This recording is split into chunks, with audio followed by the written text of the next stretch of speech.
ఏం చెప్పదలుచుకోరు సార్ పల్లెటూరు ప్రజలు? అంటే స్థానిక ఎన్నికలే కదా వీటితోటి ఏందిలే చిన్న ఎన్నికలు కదా అని చెప్పేసి ఆ పక్కకు పెట్టే ఆలోచన ఉందా? లేదంటే ఇక్కడ నుండి ఏమైనా పోరాటం మొదలుపెట్టే అవకాశం ఉందా బీసీలంతా కలిసి?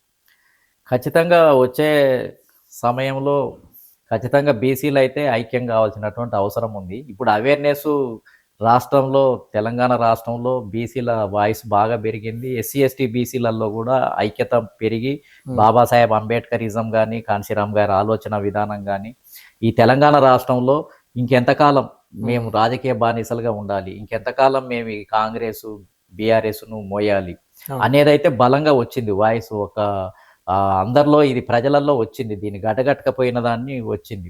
కాకపోతే దాన్ని ఇప్పుడు కోఆర్డినేట్ చేసి సమన్వయపరిచే నాయకుడు ఎవరనేదే ఇప్పుడు ముందున్న సమస్య. ఏమైనా కార్యాచరణ రూపొందిస్తుర్రా దానికోసం? ఖచ్చితంగా ఇప్పుడు ఉన్న అన్ని పార్టీలతోటి కలిసి ఇప్పుడు తీన్మార్ మల్లన్న ఒక్కడే సాధిస్తాడనేది కాదు ఇప్పుడు సమస్య. ఇప్పుడు ఈ రాష్ట్రాన్ని దెబ్బగొట్టాలి, ఈ రాష్ట్రాన్ని సాధించాలి అని అంటే, ఇప్పుడున్న పార్టీలను ఓడించాలి అని అంటే ఈ చిన్న పార్టీలు ఈ దృక్పథంతో అంబేద్కర్, పూలే, కాన్శీరామ్ గారి ఐడియాలజీ తోటి, డెమోక్రటిక్ పార్టీలతోటి అన్నిటిని కలిపి ఒక కోఆర్డినేషన్, ఒక ఫ్రంట్, ఆ ఫ్రంట్ ను ఏర్పాటు చేయడం ద్వారా ఇప్పుడు ఎలక్షన్స్ ఇంకా 3 సంవత్సరాలు ఉంది, ఇంకా చాలా టైం ఉంది. ఈ లోపు విడివిడిగా ఎవరికల్లా వాళ్ళు సమీకరణ చేసుకొనియండి. కానీ ఎలక్షన్ వచ్చే సమయానికి 119 సీట్లను తలా ఇన్ని షేర్ చేసుకొని ఇప్పుడు ఎన్డీఏ కూటమి ఉంది, 24 పార్టీలు ఉన్నాయి. అదే విధంగా యూపీఐ ఇండియా కూటమి ఉంది, అందులో ఎన్నో పార్టీలు ఉన్నాయి. ఇప్పుడు తెలంగాణ రాష్ట్రంలో కూడా రేపు కమ్యూనిస్టు దృక్పథం ఉన్నోళ్ళు కూడా ఇప్పుడు ఆలోచిస్తున్నారు. ఒకవేళ దీనికి యాడ్ అయితే మార్పులు వచ్చే అవకాశం ఉంది. కాబట్టి ఖచ్చితంగా అలయన్స్ ఉంటది ఈ రాష్ట్రంలో. ఒక అప్పటి ఇంకా 3 years ఉంది. ఆ సమయం వరకు ఎవరి వైఖరి ఎట్లా ఉంటది, ఎవరు ఎట్లా ఉంటది అనేది తేలిపోతుంది. కాబట్టి నిలబడ్డ వాళ్ళతోటే ఫ్రంట్ కొనసాగుతుంది.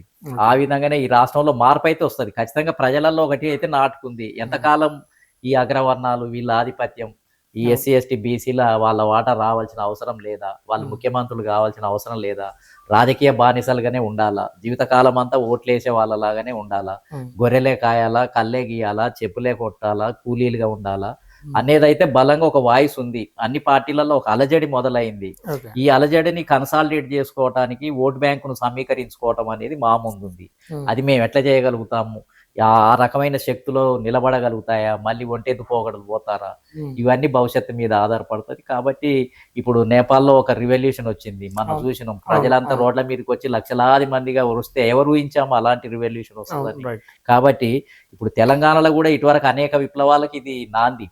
ఏది తెలంగాణ సాయుధ పోరాటం జరిగింది, తెలంగాణ రాష్ట్ర సాధన ఉద్యమం జరిగింది, తెలంగాణ తెలుగు ప్రజల ఆత్మగౌరవం కోసం ఎన్టీ రామారావు వచ్చి సడన్ గా కాంగ్రెస్ పార్టీని ఓడించిండ్రు. ఇన్ని అద్భుతాలు జరిగినప్పుడు ఈ బడుగు బలహీన వర్గాలు కూడా ఇప్పుడున్న పార్టీలకు వ్యతిరేకంగా ఓటు బ్యాంకును సమీకరించుకొని ఒక కొత్త తరహా రివల్యూషన్ వచ్చే అవకాశం ఉంది. యూట్యూబ్ ఛానల్స్ వచ్చినాయి. ఇవాళ ప్రతి యూత్ చేతుల్లో ఒక కెమెరా, ఒక సెల్ ఫోన్ ఉంది, ఐఫోన్ ఉంది. వాళ్ళ ద్వారా ఇప్పుడు నేపాల్లో ఎవరైతే యూట్యూబ్ ద్వారా ఎట్లా మొత్తం భావజాలాన్ని వ్యాపింపజేసి రోడ్ల మీదకి వచ్చారో, ఇక్కడ కూడా తెలంగాణ ప్రజలు కనుక తలుసుకుంటే, యూత్ తలుసుకుంటే, నియోజకవర్గాల వారీగా ఓటు ఒక్కొక్క బూత్లో కనుక మనం 10 మంది యూత్ను యూట్యూబ్ ఛానళ్లను కనుక ఆర్గనైజ్ చేయగలిగితే అసలు ఒక విప్లవమే స్టార్ట్ అవుతుంది అనేది. సైలెంట్ నిశ్శబ్ద విప్లవం. మనం నేపాల్లో కోరుకునే తరహా ఏదో ఇల్లు గాలబెట్టడము, లేకపోతే భవనాలు తగలబెట్టడం కాదు. ఎన్నికల బాబాసాహెబ్ అంబేద్కర్ చెప్పిన ఓటు విప్లవమే. యూట్యూబ్ ఏదైతే సోషల్ మీడియా ద్వారా బాబాసాహెబ్ అంబేద్కర్ ఓటు ద్వారానే రివల్యూషన్. ఈ దేశంలో సైలెంట్గా ఎలాంటి రక్తపాతం లేకుండా, ఎలాంటి లాఠీ చార్జ్ లేకుండా, రక్తపు చుక్క కింద పడకుండా కాన్శీరామ్ గారు కూడా అదే నిరూపించారు, బాబాసాహెబ్ అంబేద్కర్ అదే నిరూపించారు. దాన్ని మేమైతే ఇప్పుడు ఈ సోషల్ మీడియాను జోడించాలనుకుంటున్నాం. బాబాసాహెబ్ అంబేద్కర్ చెప్పిన సిద్ధాంతానికి సోషల్ మీడియా అనేది ఒక పదునైన ఆయుధం, దాన్ని ఉపయోగించాలనేది నా ఉద్దేశం. ఓకే సార్, ఫైనల్ గా బీసీ ఏదైతే బీసీలకు 42% అనే దాని మీద కుట్ర చేస్తూ అగ్రవర్ణాలు కోర్టుకు వెళ్ళే ప్రయత్నాలు చేస్తూ ఉన్నారు. సరే, ఏం జరుగుతుంది జరగదు సెకండరీ, కానీ దానికంటే ముందే కుట్రలు చేసే ప్రయత్నాలు చేస్తున్న వాళ్ళకి మీరు ఏం చెప్పాలి? ఇక అవి నిరంతరం జరుగుతున్నాయి. మేము అనుకునేది ఏంటంటే, ఇక స్థానిక సంస్థలు ఇచ్చినా ఇవ్వకపోయినా మాకు దానివల్ల పెద్ద లాభం లేదు, ఆసక్తి కూడా లేదు. కాంగ్రెస్ పార్టీ ఇస్తానన్నది కాబట్టి మేము అడుగుతున్నాం, కానీ అసలు స్థానిక సంస్థలలో మాకు అధికారాలు లేవు, దానివల్ల ఉపయోగం కూడా లేదు. మేము జనరల్ కోటాలనే 51% గెలుస్తున్నాం అక్కడ.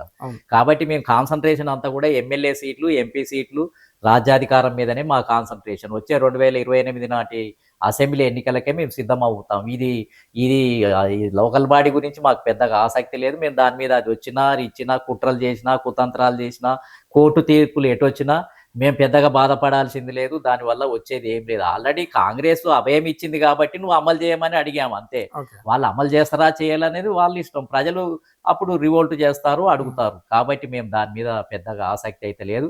అసెంబ్లీ ఎన్నికలను కొట్టడమే, కొడితే కుంభస్థలాన్ని కొట్టాలనేది నా సిద్ధాంతం. మేమంతా దానికోసమే ఇప్పుడున్న అన్ని రాజకీయ పార్టీలను కూడా కోఆర్డినేట్ చేస్తాము.